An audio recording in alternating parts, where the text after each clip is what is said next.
wakati mwili ukiendelea kushuka kaburini, askofu amekaa pembeni na mapadri wamezunguka madhabahu wakiendelea kusali na kumwombea. Basi kama tulivyosikia katika mahubiri na katika sala mbalimbali, Padre Sabuni alijaribu kuishi utu wake vizuri, alikuwa mtu wa watu.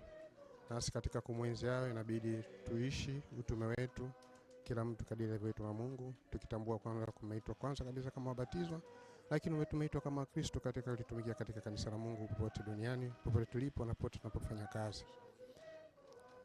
Mwili wake unapowekwa ardhini na tukumbusha kwamba maisha yetu hapa duniani ni mafupi na siku moja tutarudi kwake mbinguni. Basi Padre Sabuni aliamini hivyo, anazikwa sasa katika imani hiyo aliyothibitisha katika matendo yake na katika kuishi maisha yake kila siku.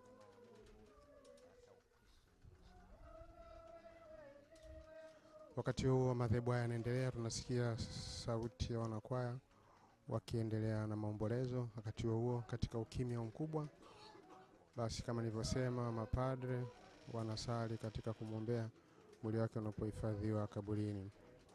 Tunaamini kwamba siku moja tutakutana naye katika ufuko uzima na wafu.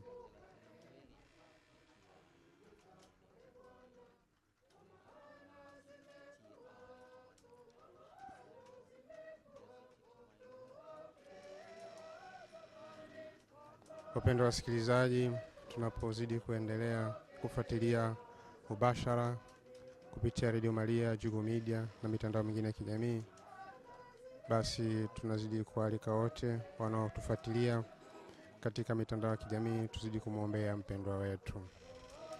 Kifo cha kila mmoja wetu daima kinatukumbusha pia juu ya maisha yetu kama Kristo, kinatukumbusha juu ya maisha yetu kama binadamu. Kama tulivyoaswa katika maneno mbalimbali ya mahubiri, tuzidi kuendelea kuishi Kristo wetu.